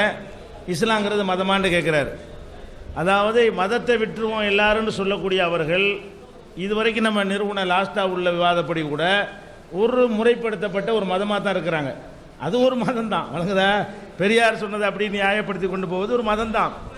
இன்னும் குரல் மதம்டே பெரியார் உண்டாக்குனார். இன்னும் சொல்ல போனால் இவங்க சுனாமியில் போய் மதம்னு சொல்லக்கூடியவங்க இறங்கி வேலை செய்கிறாங்க, மதம் வேணான்னு சொன்னவர் வேடிக்கை பார்த்துட்டு தான் சொன்னார். பார்த்துட்டு தான் நின்றுக்க முடியுது அவரால், இறங்கி அந்த பணத்தை தூக்க முடியலை. அப்போ மதம் இல்லை என்று மதம் இருக்குது என்று சொல்லிக்கொண்ட மனித நேயத்தை எங்களுக்கு காக்க முடிகிறது. மதம் இல்லை என்று சொல்பவர்கள் செய்வதை விட அதிகமாக மதம் இல்லை என்று சொல்பவர்கள் சும்மா பேருக்கு மனிதனாக இருப்பேன் மனுஷனாக இருப்போங்கிறத விட நாங்கள் வந்து இது பார்ப்பான்கிற ஒரு இனத்தை நாங்கள் வெறுக்கவே மாட்டோம், குடுமையெல்லாம் வெட்ட மாட்டோம், சித்தாந்தத்தை எதிர்ப்போம். நீங்கள் அவனுக்கு போட்டியாக ஏட்டிக்கு போட்டியாக என்ன வேண்டாலும் செய்வோன்னு அவங்க சொல்லுவாங்க. அதனால அதுதான் மதம் என்பது. நம்ம இஸ்லாம் என்பது என்னென்னா, நாங்கள் மார்க்கம்னு சொல்கிறோம். மார்க்கம்னா என்ன? சிந்தித்து பார்த்து அறிவுக்கு ஏற்ற ஒரு வழிகளை ஏற்றுக்கொண்டு நடப்பது தான் எங்களுக்கு மார்க்கம். நாங்கள் இஸ்லாத்தில் இருந்து கொண்டே தர்மம் செய்ய வேணாங்கிறோமா, உதவி செய்ய வேணாங்கிறோமா, பிற மக்களுக்கு ஒன்றும் செய்யக்கூடாதுங்கிறோமா? இன்னும் சொல்ல போனால் நாங்கள் போய் சுனாமியில் வேலை செஞ்சோன்னு சொன்னீங்களே, அதை செய்ய வச்சது எங்கள் மதம் தான். அது செய்ய வச்சது, அதுக்கு ஆதாரமாக இருந்தது, அது குரானும் நபி வழியும் தான். அதனால் அவர் சொன்னது ஆமாம், அது மாதிரிலாம் இருக்குது பாருங்கள். டைம் இல்லைன்னா நாங்கள் போக மாட்டோம். அதனால் நீங்கள் மதத்தை விட்டுட்டு வாங்கன்னு ஒரு அழைப்பு மாதிரி ஒரு கொடுத்தாரு. அதுக்கு தான் அவர் கேட்குறாரு, இஸ்லாம் வந்து மதமானு சொல்லி. இஸ்லாங்கிறது வந்து நீங்கள் மதமும் என்ன பேரை வச்சுக்கிறங்க. நீங்கள் சொல்லக்கூடிய அந்த மனித நேயங்களில் மதம் இல்லை என்று சொல்பவர்களை விட லட்சம் மடங்கு மேலே மனித நேயத்தை நாங்கள் மதம் சொல்கிறதுனால தான் செஞ்சுக்கிட்டு இருக்கிறோங்க தான் அதுக்கு பதில். அப்புறம் அடுத்த கேள்வி கேட்டார், ஐயா ஏன் வந்து சொத்துக்காக ஒரு பொண்ணை கல்யாணம் பண்ணிக்கணும், செக்ஸுக்காக ஏன் பண்ணல அப்படின்னாரு. அந்த 2வது திருமணம் கட்டாயத்தின் பேரில் பண்ணும்போது அவருக்கு வயது 72 வயதுள்ள ஒரு மனிதனுக்கு செக்ஸ் எந்தளவு இருக்குன்னு ஒரு சாதாரணமாக தெரியும். 2வது ஒரு பொது வாழ்க்கைன்னு வந்தவருக்கு ஒரு சொந்த வாழ்க்கை கிடையாது. அவர் சிறு வயசுலேருந்தே சுற்றினார். இப்போ நாகம்மையாரை கூட சேர்ந்து கூட அவர் ஒன்றும் ஒரு புள்ள பெற்றுக்கல. ஏன்னா அவருக்கு பொது வாழ்க்கைன்னு வரும்போது எனக்குன்னு ஒரு குழந்தை என்ன ஆயிடுச்சுன்னா அது எனக்கு பாரமாயிடும். இப்போ நான் ஏன் கல்யாணம் இல்லை, எனக்கு என்ன பொண்ணு தர மாட்டாங்கன்னு சொல்லியா? கிடையாது. பொது வாழ்க்கையில் ஈடுபடும் போது அதனால் வர பிரச்சனைகள் குறையும். இது ஒரு பெரிய செக்ஸ் வந்து யாருக்கு முக்கியம்னா நம்ம பொண்டாட்டி நம்ம புள்ளன்னு இருக்கிறவங்களுக்கு தான் அது பெரிய முக்கியம். எங்களுக்கு அது பெரிய முக்கியம் கிடையாது. எங்களுக்கு சமூகத்தொண்டு தான் முக்கியம். இது எங்களுடைய கருத்து. இதை மறுக்கிறதுக்கு உங்களுக்கு உரிமை இருக்குது. அது காரணம் நீங்கள் உடம்புல பண்ணிக்கிற ஒரு மாற்றமாக கூட இருக்கலாம். அதை எங்களால் தவிர்க்க முடியாதுன்னு. அது நீங்கள் ஏதோ பண்ணுற உங்கள் மத சார்பாக நீங்கள் பண்ணுற ஒரு மாற்றமாக இருக்கலாம். அதை பற்றி எனக்கு ஆழமாக தெரியாது. ஆனால் நாங்கள்லாம் ஏன் பண்ணிக்கலன்னு கேட்டிங்கன்னா, பொது வாழ்க்கைன்னு வரும்போது குடும்பங்கிறது ஒரு தலைவலி. தேவைக்கு அதிகமாக அங்கே ஜனத்தொகை இருக்குது. பிரம்மா தான் கடவுளை கொடுக்குறாங்கன்னா இங்கே குடும்ப கட்டுப்பாடு வெட்டுறாங்கிறான். பிரம்மாக்கே கவர்மெண்ட் ஆர்டர் போட்டான். அதனால இந்த தேவையில்லாங்கிறனால தான் அதை ஒதுக்கி வச்சோம். வேற கேள்வி. அஸ்ஸலாமு அலைக்கும். சிற்பிராஜன் இன்னைக்கு வந்து திருக்குரானை படிக்கக்கூடிய அளவுக்கு எண்ணங்கள் தூண்டப்பட்ட விஷயத்தை வெளிப்படுத்தினார் இன்றைய விவாதத்தில். அதுலேயே நீங்கள் வந்து இந்த விஷயங்களுக்கும் விளக்கம் கொடுத்தீங்கன்னா நல்லாயிருக்கும். அதாவது மனித நேயத்திற்கு எதிராக பெரியார் சொன்ன கருத்துக்கள் நல்ல வாதங்கள் எடுத்து வச்சிருக்கிறாங்க. அதற்கான விளக்கம் தேவைப்படுது. அதுக்கப்புறம் என்னன்னு சொன்னாக்கா, அந்த சிலை வைக்கிறத வந்து இன்னும் ஆதரிக்கிறீங்க. எந்த அளவுக்கு லட்சக்கணக்கான ரூபாய் பொருளாதாரம் செலவழிக்கப்படுது, இதை வந்து மனிதநேய பணிகள் மற்ற விஷயங்களுக்கு பயன்படுத்தலான்றதுக்கும் நீங்கள் விளக்கம் சொல்லலை. அதுக்கும் விளக்கம் சொல்லணும். அடுத்ததாக ஒரு வேண்டுகோள் என்னன்னு சொன்னால், இது ஒரே ஒரு வேண்டுகோள். இந்த விவாதம் வந்து நேரம் கொடுக்காம அவரை வந்து அழைச்சதாக ஒரு குற்றச்சாட்டு வச்சாங்க. அவருக்கு நேரம் கொடுக்கப்பட்டு திருக்குரான் அவர் ஆய்வு செய்து அடுத்தது பெருந்தலைவர்கள் அழைச்சிட்டு வந்து மீண்டும் விவாதம் நடத்தக்கூடிய அளவுக்கு ஒரு தேதியை வந்து ஒரு வீரமணி போன்றவர்கள் இன்னும் அதில் உள்ள அவர்களுடைய அந்த தலைவர்கள் எல்லாம் அழைச்சிட்டு வந்து இன்னொரு தேதி அவர்கிட்ட வைக்கிறேன். ஏன்னா அவருக்கு நேரம் கொடுக்கப்படலை. நான் வெறும் பைபிளை படிச்சிருக்கிறேன், பகவத்கீதையை படித்தேன், குரானை படிக்கல அப்படின்றாரு. குரானையும் படித்து குரானை பற்றி விவாதம் பண்ணுறது, குரானை பற்றி ஞானம் வேணும்.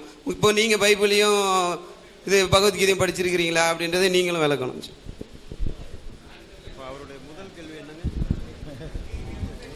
சரி, என்னைய கேட்குறாரு பகவத்கீதை. மனிதநேயத்தை பற்றி இல்ல, சிலைக்கு வந்து லட்சக்கணக்கான ரூபாய் செலவு இல்லை. அது ரெண்டாவது கேள்வி. மனிதநேயம் பெரியாரிடம் இல்லை, பகுத்தறிவாளர் மனிதநேயம் இல்லைங்கிறதுக்கு நிறைய எடுத்துக்காட்டு வச்சாங்க. அதுக்கு வந்து சிற்பிராஜன் பதில் சொல்லன்னு சொன்னார். எங்களுடைய கொள்கை முழுக்க முழுக்க மனிதநேயம் தான். அதுக்கு உதாரணம் சொன்னால் நேரம் வளர்ந்துட்டு போகும். உங்களுக்கு பரவாயில்லன்னா நான் செய்கிறேன். கடலூரில் ஒரு இன்ஸ்பெக்டர் தாழ்த்தப்பட்டவர். அப்போ காமராஜர் முதலமைச்சர். அந்த ஊரில் வந்து காளி கோயில் விசேஷம்னு சொல்லி வீட்டுக்கு 2 ரூபா வரி போடுறாங்க. எல்லா மக்களும் 2 ரூபா கொடுக்குறாங்க. அந்த காளியோட சிலையை தூக்கிட்டு வரும்போது தாழ்த்தப்பட்ட தெருவுக்குள்ளே அந்த சிலை போகாது அப்படின்னு மேல் ஜாதிக்காரன் தடுக்கிறான். அப்போ அந்த கீழ் ஜாதிக்காரங்க என்ன கேட்குறாங்கன்னா, நாங்களும் தானே 2 ரூபா கொடுத்தோம், நீ ஒன்றும் சாமி எங்கள் தெருவுக்கு கொண்டு வா, இல்லைன்னா 2 ரூபாயை திருப்பி கொடுக்குறான். அப்போ அந்த ஊருக்காரன் என்ன சொல்கிறான்னா, நீ இந்த ஊரில் வசிக்கிற, நீ வரி கொடுத்தாவணும், நீ கீழ் ஜாதி, நீ பறையன், உன் தெருவுக்குள்ளே சாமி வராதுன்னு சொல்கிறான். அப்போ அந்த தாழ்த்தப்பட்ட மக்கள், பாதிக்கப்பட்ட மக்கள் போய் காவல் நிலையத்தில் புகார் பண்ணுறாங்க அந்த இன்ஸ்பெக்டர்கிட்ட. அவர் ஒரு தாழ்த்தப்பட்டவர், பெரியார் தொண்டர், பெரியாரை ஏற்றுக்கொண்டவர். அப்போல்லாம் நீங்கள் வந்து தாழ்த்தப்பட்டவரெலாம் இன்ஸ்பெக்டர் சீட்டுக்கு வர முடியாதுங்க. முழு திறமையும் பெரிய அறிவு இருந்தால் தான் வர முடியும். அந்த ஊரில் எஸ்பி வந்து பார்ப்பான், எப்படியாவது இந்த ஆளை வேலையில் தூக்கணும்னு அவன் கங்கணம் கட்டிகிட்டு இருக்கான். தகுந்த மாதிரி இந்த மக்கள் போய் பெட்டிஷன் கொடுத்தாங்க. அவர் பெரியார் தொண்டர் என்ன பண்ணிட்டாருன்னா, ஒரு தவறு பண்ணிட்டார். எப்போ இது காளி பிரச்சனைப்பா, நான் காளியை நம்புறவங்க கிடையாது, நீங்களாம் நம்புறீங்க, காளிக்கிட்டே போய் தீர்த்துங்கன்னு சொல்லி திருப்பி அனுப்பிச்சிட்டார். இந்த போனவங்க என்ன பண்ணாங்கன்னா, இவன் குச்சி எடுத்து அவன் மண்டை அடித்து, அவன் குச்சி எடுத்து இவன் மண்டை அடித்து ஊரில் நிறையா ரத்த பிரச்சனை ஆயிடுச்சு. சிக்கலாகவும் எஸ்பி வந்து இவரை வேலையை விட்டு தூக்கிட்டான்.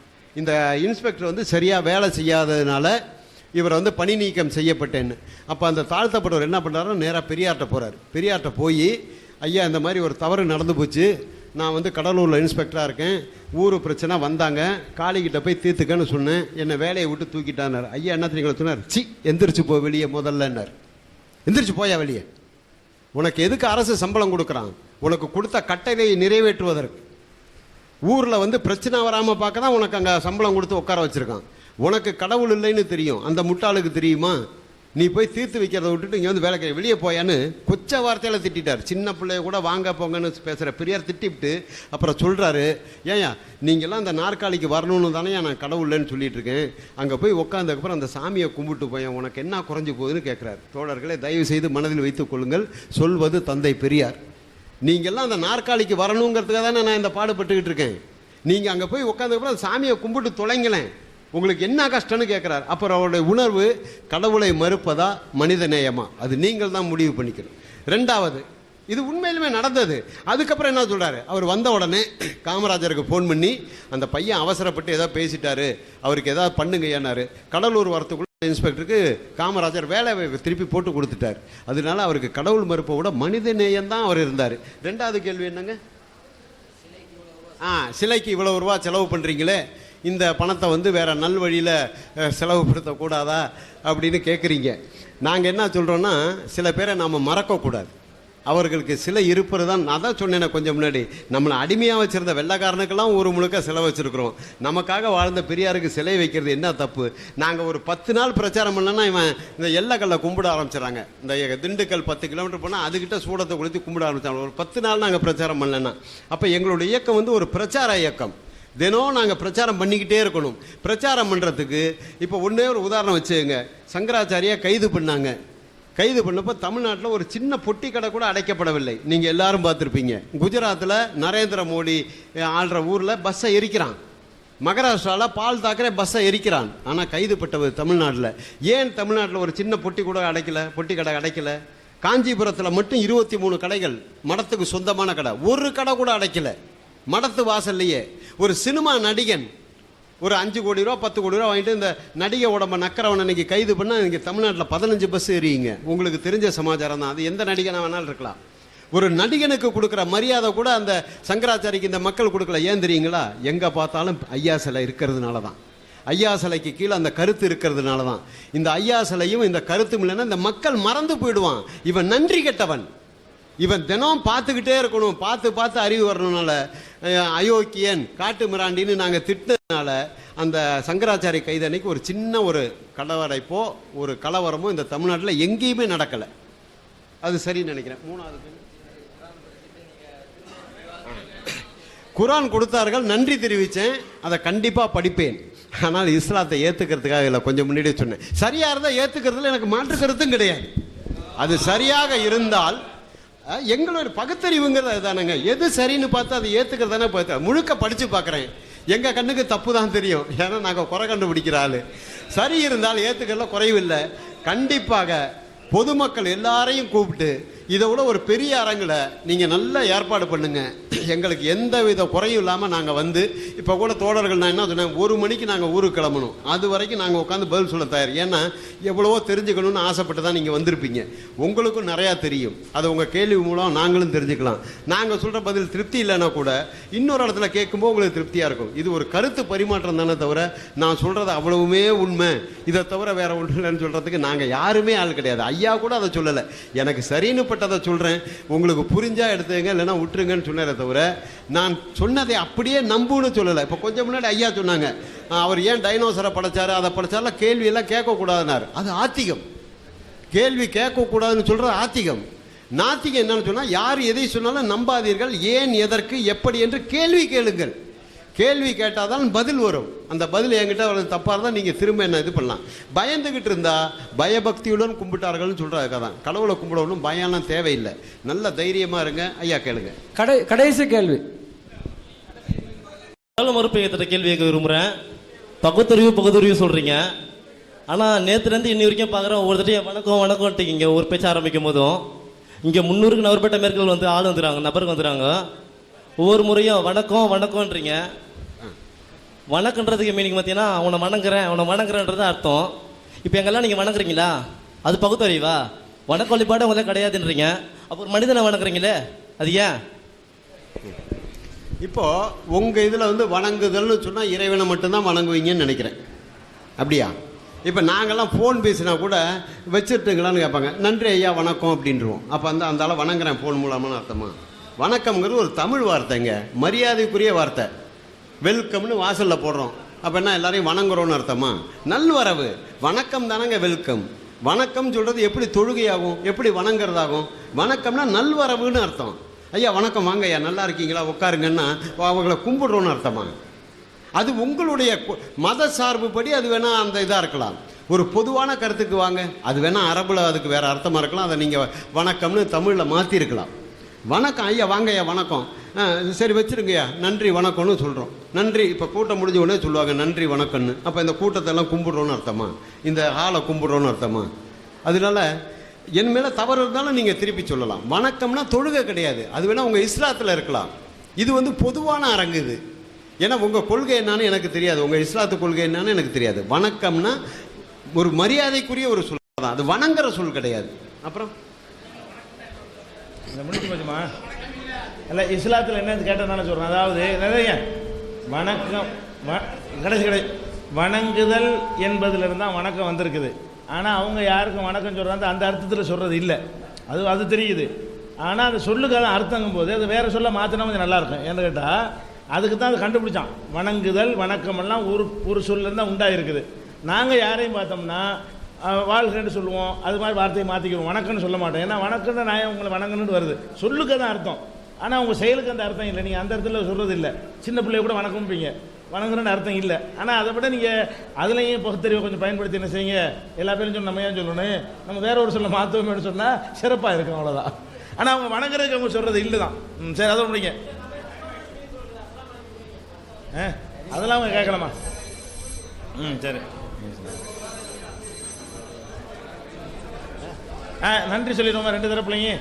அன்பிற்குரிய சகோதரர்களே, இந்த விவாத அரங்கத்தை நடத்தும் பொழுது அதில் சில நாங்கள் நிறைய குறைகள் செஞ்சுருக்கிறோம். ஏன்னா மண்டபத்துக்கு முயற்சி பண்ணோம், கிடைக்கல. இல்லை இவங்களுக்கு மக்களுக்கு சொல்கிறேன். அதாவது நாங்கள் வந்து சிறந்த செலவை பார்க்காம ஒரு நல்ல ஏசி அரங்கம், ஸ்டார் ஹோட்டல்லாம் நாங்கள் முயற்சி பண்ணணும். அது வந்து கிடைக்கவே இல்லை. அந்த குறிப்பிட்ட நாளில் கிடைக்கலைங்கிறதுனால அந்த டேட்டில் கொடுத்துட்டு மாறினா வேறு மாதிரி ஏதாவது டேட்டை மாற்றினா வேறு அர்த்தம் வந்துடுமேங்கிறதுக்காக வேண்டி எப்படியாவது பண்ணுவோமேனு இந்த ஸ்கூலுக்கு லீவு விட்டு, அவர் ஸ்கூல் நடத்துகிறார், இன்றைக்கி ஒர்க்கிங் டே, கிளாஸ் நடத்த வேண்டிய நாள், நேற்று லீவு நாள், அவரை ஒரு நாள் லீவ் விட சொல்லி இந்த இடம் தான் எங்களுக்கு கிடைச்சதுனால இதில் வச்சுட்டோம். இதில் லோடு தாங்காமல் நிறைய குறைகள்லாம் ஏற்பட்டுச்சு. இது வந்து நாங்கள் தவறு தான், ஆனால் வேண்டும்னு செஞ்ச தவறு இல்லை, பிளான் பண்ணி செஞ்ச தவறு இல்லை. அதனால் இந்த வசதி குறைவு எங்களுக்கே புழுக்கமாக தான் இருக்கிறது. நாங்கள் மட்டும் தனி இடத்துல இருந்துக்கிட்டு உங்களை அப்படி ஆக்கிடல, எல்லோரும் சேர்ந்த கஷ்டம் ஷேர் பண்ணிக்கிட்டோம். இந்த குறைகளை நீங்களாம் என்ன செய்யணும், பொறுத்துக்கொள்ளணும். இரண்டாவதாக இங்கே வந்திருக்கக்கூடிய நீங்கள் எல்லாருமே உள்ளூர்காரங்களுக்கு நம்ம அனுமதிக்கலை. ஒரு பகுதிக்கு 3 பேர் தான் அனுமதிச்சிருக்கிறோம். எல்லாம் வெளியூர்லேருந்து வந்து எந்த வசதி குறைவும் இல்லாமல் இருக்கிற இடத்துல படுத்துக்கிட்டு அப்படி தான் நீங்கள் எல்லாருமே இருந்துக்கிட்டு இருக்கிறீங்க. வெளியூர்லேருந்து நான் டோக்கன் கேட்டு நம்ம ஒருத்தர் கேட்டாங்க, உங்களுக்கு தகவலுக்காக பதிவு பண்ணுறேன்.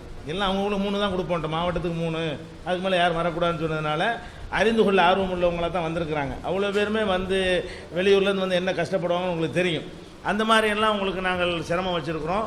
அது வந்து வேணும்னு செஞ்சதில்லை, நாங்கள் நல்லபடியாக செய்ய தான் ஆசைப்பட்டோம். செலவு பார்க்காம அந்த குறைகளுக்கு நீங்கள் பொருந்தி கொள்ள வேண்டும். அது மாதிரி விருந்தினராக வந்திருக்கக்கூடிய அவங்களுக்கும் நிறைய வசதி குறைவுகள் நாங்கள் செஞ்சு இருக்கிறோம்னா அதுவும் கவனக்குறைவால் நடந்தது தான். அதை அவங்க பொறுத்து கொள்ளலை, அதையும் அவங்க வந்து மனம் பொறுத்து கொள்ள வேண்டும். பேசக்கூடிய நேரத்தில் வாதத்தில் கொஞ்சம் கூட குறைய தான் வார்த்தைகள் நம்ம பயன்படுத்துவோம். அதை வந்து வச்சுக்கிட்டு இருக்க மாட்டோம். அதுக்கப்புறம் அதே நட்பாக அதே மாதிரி என்ன செய்வோம், பேசிக்கொள்ள வேண்டும். மனிதநேயங்கிறது தனி, விவாதங்கிறது தனி. அதனால் அந்த மாதிரியான எங்கள் சைட்லேருந்து கூடுதல் வார்த்தை வரலான்னு நாங்கள் சொல்ல மாட்டோம். நாங்கள் அதெல்லாம் பண்ணி இருப்போம்ங்களா விவாதத்தில். அது மாதிரியெல்லாம் வந்திருக்குமே, ஆனால் அது எழுதி வச்சு படித்ததுனால வந்ததில்லை. பேச்சு வேகத்தில் சில சொற்கள் முன்ன பின்ன வந்து தான் இருக்கும். வந்து இருக்கிற சுட்டியெல்லாம் காட்டியிருக்கிறீங்க. அது மாதிரி வந்திருக்குமே, ஆனால் நீங்களும் பொறுத்துக்கொள்ள வேண்டும் என்று கூறி அனைவருக்கும் நன்றியை கூறி எங்கள் தௌஹீத் ஜமாத் சார்பாக நிறைவு செய்து கொள்கிறோம். நீங்கள் சொல்லிடுங்க. அதே போல் நாங்கள் ஒன்றும் அதை பெருசாக எடுத்துக்கல. நீங்கள் முன்னாடி சொன்ன மாதிரி ஒரு 5 ஸ்டார் ஹோட்டலில் ஏசி எல்லாம் போட்டிருந்தா நாங்கள் தங்க மாட்டோம். ஏன்னா நாங்களும் ஆடம்பரத்தெல்லாம் வெறுக்கிற ஆள் தான். அதுக்கு ஒரே ஒரு சின்ன உதாரணம் மட்டும் சொல்கிறேன். பெரியார் கோயம்புத்தூர் ரயில்வே ஸ்டேஷனில் 3rd கிளாஸ் டிக்கெட் எடுத்துகிட்டு உட்காந்துருக்காரு. ஜிடி நாயுடு வரார். ஐயா டிக்கெட் எங்கன்னாரு. 3rd கிளாஸ் டிக்கெட் எடுத்து காமிக்கிறார். உடனே ஜிடி நாயுடு அவர் டிரைவர்கிட்ட கொடுத்து ஐயாவுக்கு ஒரு 1st கிளாஸ் டிக்கெட் வாங்கிட்டு வா அப்படிங்கிறார். அவர் வாங்கி கொண்டு கொடுத்தா ஐயா அது 1st கிளாஸ் ஏன்னு கொடுத்தாரு. சென்னையில் போய் இறங்கும்போது ஐயா 3rd கிளாஸ்லேருந்து இறங்குறாரு. ஜிடி நாயுடு கேட்டார், உங்களுக்கு தான் 1st கிளாஸ் கொடுத்தேன்னாரு. ஒரே பொட்டியில் தானங்க நம்ம 2 பேரும் வந்து சேர்ந்துருக்குறோம், ஒரே நேரத்தில் தானே வந்துடும். நீங்கள் கொஞ்சம் குழுன்னு வந்திருப்பீங்க, நான் தரையில் அப்போ 3rd கிளாஸில் கீழே உட்கார்றாரு. கீழே உட்காந்து வந்தேன், நீங்கள் கொடுத்த டிக்கெட்டை விற்று நான் பணத்தை பத்திரமா வச்சுக்கிட்டேன் அப்படின்னார். ஏன்னா சிக்கனம் தான் அவர் சொல்லி கொடுத்தது. கோடீஸ்வரனாக பிறந்தவர் அவர், ஒன்றும் காசு இல்லாதவர் கிடையாது. ஏன் 3rd கிளாஸில் வந்தீங்கன்னு கேட்டாங்க. 4th கிளாஸ்னு ஒன்று இல்லை, அதனால 3rd கிளாஸில் வந்தேன்னு சொன்னார் அவருடைய பதில். நாங்களும் அப்படி தான். நீங்கள் வந்து அந்த காலதாமதமாக வந்ததை வந்து சரியாக புரிஞ்சிக்காமல் காலையில் அது குறையா சொல்லி அது பதிவானதுனால நான் சொன்னேனே தவிர நீங்கள் நாங்கள் நிற்க வச்சு ஏங்க இந்த மாதிரி லேட்டாக வரீங்கன்னா அது சமாதானம் அங்கேயே முடிச்சிருக்கும். அப்போ அது பதிவாகும்போது நாங்கள் வந்து பேசாமல் இருந்தோன்னா காலையில் சொன்ன மாதிரி அது எங்களுடைய தவறாயிடும். அதுக்காக சொல்ல வேண்டி வந்ததே தவிர உங்களை யாரையும் குறை சொல்லுங்கிறதுக்காகவோ இதை சொல்லிக்கோங்க தயவு செய்து கிடையாது. நாம் எல்லோருமே சகோதரர்கள் தான். எப்போ கூப்பிட்டாலும் வரோம், மன நிறைவோடு போகிறோம். நன்றி, வணக்கம். மீண்டும் ஒரு முறை என்னுடைய சகோதரராகிய பிஜே அவர்களுக்கு நன்றி தெரிவித்துக் கொள்கிறேன். என்னவென்றால் 10 ஆண்டுகள் போராடி எனக்கு கிடைக்காத அந்த உங்களுடைய குரானை எனக்கு மீண்டும் வழங்கி நாங்கள் கேட்காமலே வழங்கிய அவருக்கு எனக்கு நன்றி தெரிவித்துக் கொள்கிறேன்.